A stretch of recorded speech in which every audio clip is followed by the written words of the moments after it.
Malik Washington is not set up for success right now.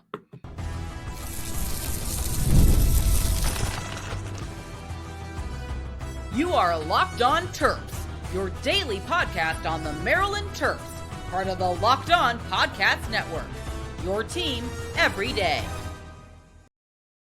What's up, everyone? I'm Tre Moore, host of Locked On Terps, part of the Locked On Podcast Network, your team every day. So thank you for making us part of your day. And today's episode is brought to you by the College Football Playoffs. The College Football Playoffs is here, and you don't want to miss a moment of the action. The College Football Playoff is presented by Allstate and begins with 4 first-round games, December 20th and 21st on ABC, ESPN, TNT, and Max. I'm also doing work at InsideBlackandGold.net, so make sure you guys head over to InsideBlackandGold.net for all your latest Terps news. Maryland potential star quarterback in the future of the Terps program, and what a lot of people are saying is one of the best QB recruits Maryland football has had, I don't think is set up for success right now for Maryland football. You guys all know we're talking about Malik Washington, the 4-star recruit from Archbishop Spalding, who was a DMV kid who Mike Locksley wanted a ton. A lot of schools try to flip him. There was a time and day where people were saying Michigan's trying to flip this kid. One of the best quarterbacks, I think, in the 2025 class. I just saw that 247 has him ranked as the 5th best quarterback in that class. I think there's some really good players in that class, and I think he's as good as almost anybody. I think there's a couple guys in that class, that Bryce Underwood kid, that are a little bit different, but I think Malik Washington is going to have the potential to be as good as most of those guys in that class, and really the sky's the limit. But right now, I'm very, very, very concerned about how he is set up, and if he can actually succeed and become the player that we want him to be for Maryland football. I don't think he's set up to succeed right now. I'll keep it simple. I'll keep it plain. I'll keep it obvious. I don't think right now he's set up for success. And right now, I'm really concerned for a lot of different reasons, and I'll explain them each to you guys about setting this kid up for success, setting this guy up to go on the right path. Like, this is the future of our program. This is everything for Maryland football. For Mike Locksley, this kid could decide whether he keeps his job or loses it. I think that it's a new era of Maryland football. I think we're losing a lot of the guys, and I think this is the last kind of segment of losing guys like Dante, Ty, Roman Hemby. We lose a lot of guys that have been staple parts of our program now for a couple of years, and I think over the last 2 years, we've lost a lot of those guys that have made a lot of impact over the last 4 years, and we don't really have any more of those guys. And so I think Malik Washington is part of that new era of Maryland football players. But I just think as a quarterback and how you have to set somebody up to succeed, I don't think Malik Washington right now is set up for success by Mike Locksley and the coaching staff in the Maryland roster.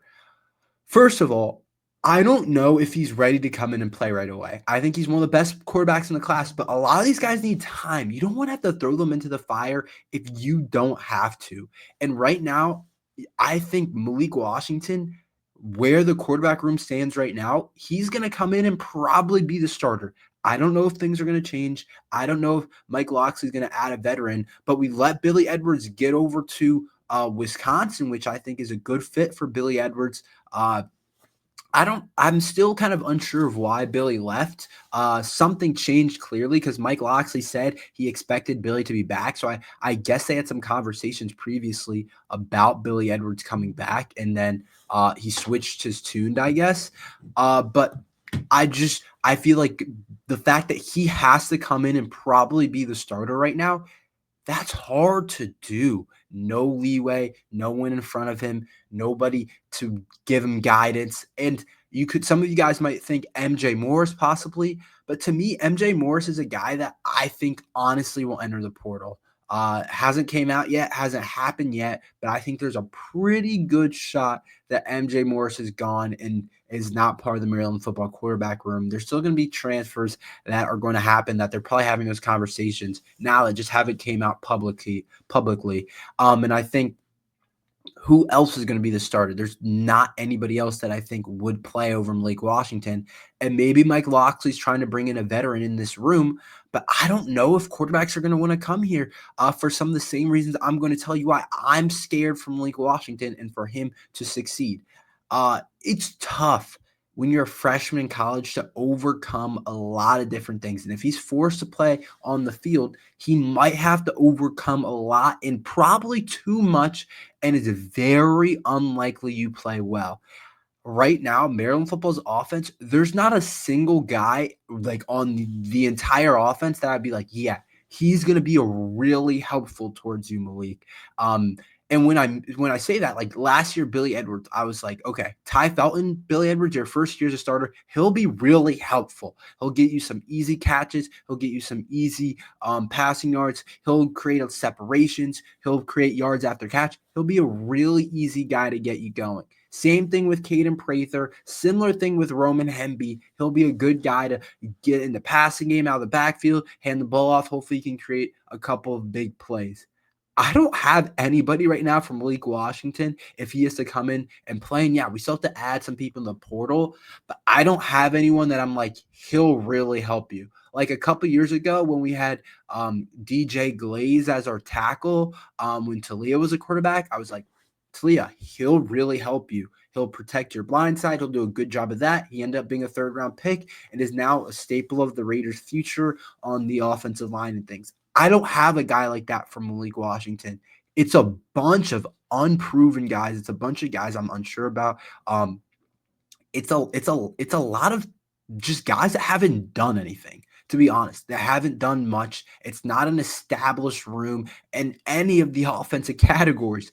And so for me, if Malik Washington has to come in and play right away, I just don't know how that's going to look. I don't know if that's going to look great. I don't know if that's going to look how we think it's going to look, because look at it.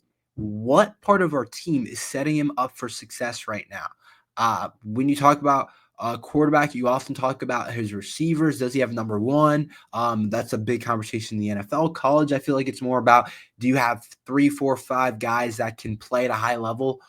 I don't see that right now. And Maryland's had that at the receiver room. Maybe Mike Locksley gets a couple guys. But even bringing in that transfer from Tennessee, I don't see a ton of alphas in that room. I don't see a ton of guys that have done anything. And so it's not like we have an experienced quarterback who's bringing in an inexperienced receiver room and breaking them in. It's tough to do that, or it's not like vice versa where it's an inexperienced quarterback, but we have a bunch of dudes on the outside that are experienced, that have played well in the Big Ten. We don't have much of either one. We have an inexperienced quarterback coming in an inexperienced wide receiver room, and that doesn't make for a recipe of success. And I haven't even talked about the most important thing that I think is the biggest drawback of Malik Washington potentially, and that could really hurt himself, literally could get him hurt, is the offensive line. Maryland's offensive line has been awful. It feels like every year it's towards the bottom of the Big Ten. Maybe some years a little bit better than what it was last year, but I don't see a ton of reinforcements coming in from the portal again, and I don't see a bunch of high-level guys that played well last year. I think we have some good youth, but still, this offensive line was awful. I think maybe arguably the worst unit in the Big Ten. And you're going to tell me that Malik Washington's going to start as a freshman and start behind that offensive line? To me, that doesn't work. That's not going to look good. He's going to, for just his safety and health, we don't want him to play behind the offensive line that Billy Edwards just played behind. And maybe Mike Locksley can figure it out and get it better, but it wasn't good last year. I don't know why I would expect it to be better in the future. So that's one of my biggest concerns, is just the Maryland offensive line. Can it play at a high enough level? I don't know. Not even like a high enough level is a stretch. Can they be okay for Malik? And he's a guy that is a really good athlete. I've seen him play basketball in person. Like, this guy can move. He can do some things. He's not just a guy that's going to stand there in the pocket. But still, you don't want this kid coming in having to run all over the place, get hit a bunch, because then we get into scary hours where He might think, I might lose my confidence. I might not throw the ball the same way. I might start just playing check down football. There's so many different things that can happen. And you might mess around and lose the kid. That's an extreme, but you might mess around and lose him to the portal. He's like, I'm not playing behind this offensive line. I'm not playing with this receiver room currently that Maryland's had. I was promised they had good receivers year in and year out. I was promised their run game was going to be better. And that's another point. The run game. Can we offer him any run game? Right now, I can't say so. So I just have a tough time believing that Malik Washington is going to be able to come in here and play at a high level. I just don't see it. But not just that. I just see a place where I think he's got to overcome a whole lot. Can he potentially do it? Yeah. Can we make it easier for him in a lot of ways? Hopefully Mike Locksley can get this portal going, getting some actual guys, experienced guys that have put up good production. Because right now, I don't see a ton of it. What about the other freshmen? I think a lot of them are going to have to come in and play right away. Talk about that next. It's that time of year. The college football playoff is back. And with newly expanded 12-team format, it's guaranteed to be bigger and better than ever, bringing you all the hard-hitting and high-flying excitement that you love. TNT Sports coverage of the college football playoff begins December 21st, starting with the college football playoff kickoff show presented by AT&T at 11 a.m. Eastern, leading into our matchup with the SMU Mustangs battling the Penn State Nittany Lions at noon. Then the Clemson Tigers look to upset the Texas Longhorns in a showdown at 4 p.m. Eastern. Guys, don't miss a moment of the action. Because watch the college football playoff presented by Allstate live on TNT, True TV, TBS, and Max. I honestly think I want to piggyback off for the Malik Washington conversation. I think a lot of these Maryland freshmen are going to have to come in and play right away for the Terps. And that scares me a little bit. I think there's some good to it. I think there's some bad to it.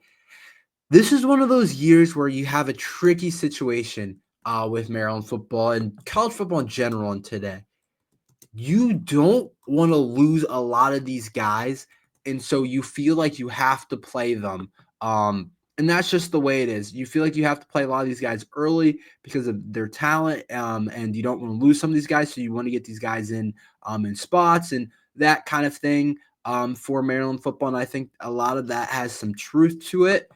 But I think that it's not just going to be like, oh, Maryland football is playing a lot of their freshmen. I think it's because we have to. And that's kind of my big concern right now with Maryland football is I think we're going to have to play a lot of our freshmen because we have to. And that concerns me. It's exciting sometimes. It's cool to watch freshmen play. I feel like everybody loves – there's nothing better in college sports or in the NFL, in the NBA, when a rookie is good or a freshman is good. Everybody loves a good freshman. Think about it. Think about it in college football today, whether it's the kid at Ohio State, Jeremiah Smith, the receiver, or Ryan Williams, the receiver at Alabama, or in college basketball, the biggest names. It's a lot of freshmen. Cooper Flagg, the Rutgers freshman, Dylan Harper, of course, Maryland's own Derek Queen. There's nothing better than having freshmen play. But it's a little different on the football field than on the basketball court. A lot of these guys come in and they're physically just not ready to play yet, and it takes time to get the right strength, to get the right all these different things, right techniques. It takes a while to figure out how to play Big Ten football, all the components of football. It takes a little bit. And I think Maryland freshman class, I think it's the best Mike Locksley has had, but I really do believe that they're going to have to come in and play right away. A lot of them, when I look at it, the top recruits, I think a lot of them are going to have to play right away. When I look at it, when I process the class, because look at the names, look at the positions, and a lot of those guys are are coming in as 4-star types of talents, which we love. We love the 4-star types of guys. We love that in the 2026 class, we were able to land 5-star Zion Ely. But it does concern me a little bit that if these guys have to come in right away and play, are they going to be ready to go? Because I look at our schedule this year and I'm like, this would be the perfect schedule to have when we have our best team under Mike Locksley. And I don't know when that's so far. I think that was a couple years ago. I thought we had a really good one. I thought it was Mike Locksley's best team when we got to an 8-win season. I thought this year's schedule, we would have been a 10-win team with that team and the schedule that we have next year. But I'm looking at the freshmen, and I think a lot of these guys are going to have to come in and play. And I don't know if next year's our ceiling year. I think it might be the year after where we get a lot of these guys back and we're young. I talked about Malik Washington and him having to play right away. I think right now I don't see another quarterback in that room besides MJ Morris. And I think MJ Morris, there's a high chance of him entering the portal. So I think Malik's going to have to play right away. I look at Jalen Gilchrist, our offensive line, top 100 player in the 2025 class, which I think is absolutely huge for us in terms of building the offensive line. We need guys like this, and that's one of the biggest recruits that we got in this class, and one of the biggest recruits in the Coach Locksley era is to get an offensive lineman that's a 4-star that everybody in the country wanted. I think potentially he could have a chance to play right away with how bad we've been up front. And you don't normally say that about offensive line. And he's our second best. Some websites had him as our first best recruit, him or Malik Washington. And then Messiah Delhomme, who's a top of 350 recruit, 4-star as well. He's a safety, 6'1", 200 pounds, has a lot of talent, but he potentially could start right away at safety. We lose Dante, we lose Glendon, we lose feels like 50 guys in the portal in the secondary, and he's a guy that we could look at as a guy that potentially could play. We lost Brandon Jacobs, who we thought was next up in that room. We could look at Messiah Delhomme to play. Bryce Jenkins, defensive lineman. What do we have on the defensive line? We've lost Jordan Phillips, we lost Tommy King-Sote to the NFL. Bryce Jacobs is a guy that we might have to ask to come in and play some rotational minutes. I don't even know exactly what the roster is going to look like. Maybe be a starter. Zymir Smith, what he can do, I don't even know if we know what position he's playing yet. So we'll see with him. But I just think when you look at the team, there's a lot of freshmen that could potentially come in and compete right away, which is exciting for them. But it's concerning as a football program. When you have freshmen that are all about to come in and play, that's usually not the best sign of how things are going in your football program overall. It's usually when things are not going the best, when you have to bring in a lot of freshmen to play. And I think there's a good shot at that. And maybe a couple years down the road, it benefits us, but it could really hurt us next year in a schedule that's going to be not too bad. Let's talk about this Robert Stafford kid. Can the Terps land him? Should we be excited about it? Talk about that next. Get ready to tackle the NFL action with FanDuel, America's #1 sportsbook. Because right now, new customers can bet $5 and get $150 in bonus bets if you win. The FanDuel Sports apps gives you everything you need to place live bets on the NFL all in one place. So when you get the hunch in the middle of the game, you can check out the latest stats, view live play-by-plays, and so much more on the same page where you place your bets. Just visit FanDuel.com to join today, and you'll get started with $150 in bonus bets if you win your first $5 bet. There's so many different things to bet on FanDuel right now, whether it's Thursday night football tonight, the Chargers and the Broncos in a huge divisional showdown. Tomorrow, Notre Dame, Indiana playing the college football playoff. Saturday, Maryland, Syracuse play, and there's a whole slate of college football playoff games. Sunday, of course, the NFL. There's so many different things you can bet on FanDuel. So that's FanDuel.com. Never waste a hunch and make every moment more with FanDuel, an official sportsbook partner of the NFL.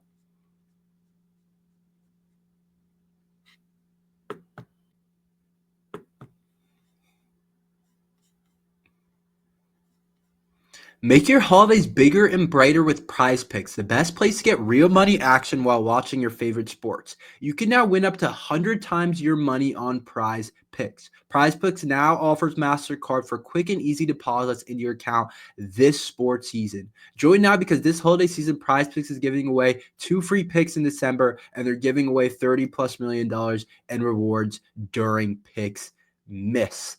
Download the app today and use code LOCKEDONCollege to get $50 instantly after you play your first $5 lineup. Download the app today and use code LOCKEDONCollege to get 50% instantly after you play your first $5 line up. Make sure you guys get over on PrizePicks. There's so many great things you can do. So PrizePicks, run your game.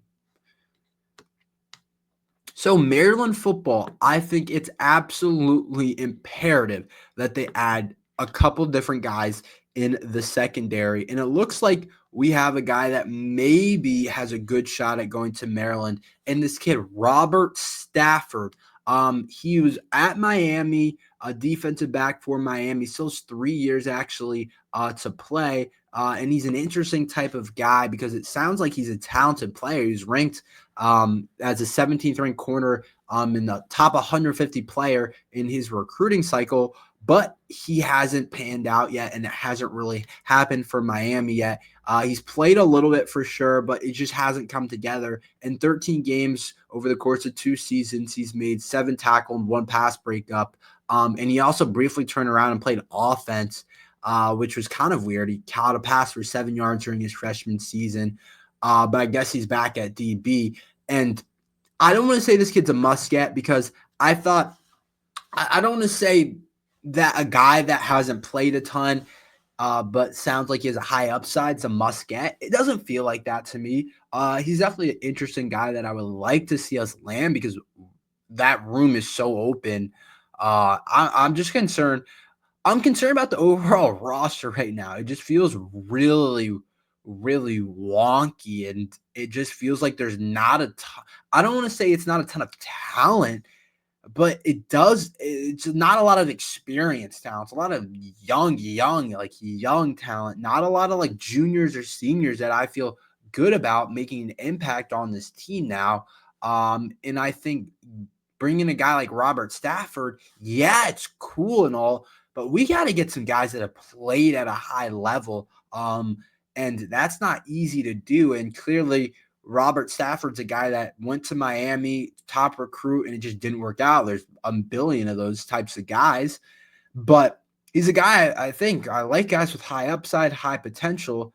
I just think when you look at it, Maryland's got to figure out a way to bring in a couple of guys that are experienced, that have played at a high level at a Power 4 type of conference. It can't be either or a high-level recruit that didn't work out and at a Miami or Georgia or something like that, and now he's looking for a different program, or the other extreme is a guy that's been really good but wasn't a high-level recruit but has played really, really well, but it's at like a D2 school. And I feel like Maryland's been walking that line of getting those 2 types of players, and that's why I really liked it. And I use the example of Caden Prather as a really good addition for us because it was a guy that had played at West Virginia, and maybe he wasn't amazing yet, but he still caught a good amount of balls, was still a really clearly a big part of the receiving core. And I think a kid like Robert Stafford, he has high upside and maybe it booms, but it also could not work. There's a reason he didn't play a ton of time at Miami. And so I think that when you look at it, I feel weird about it. I just think we got to get some established guys. We missed out on Mansour Delane. We were never probably going to get him. He went over to LSU, which made sense for him. They're bringing a lot of top-level recruits. I think it can't all be like one extreme versus another extreme. Like, we want to recruit top 300 players. We got to get some transfers that have some experience at high-level programs that have played well in the Big Ten or the ACC or the SEC. It can't all be, he's a 4-star recruit coming out, but he hasn't really played at all. That's what it kind of feels like right now. And we're not going to bank on rebuilding this roster like that. And we're not going to be good next year if that's how we're going to do it the entire time, because not everyone's going to hit.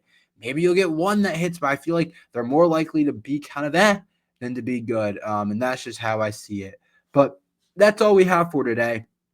Thank you for listening to Locked on Terps. Make sure you like and subscribe. We're here every day talking Maryland football and basketball. So thank you for listening to Locked on Terps.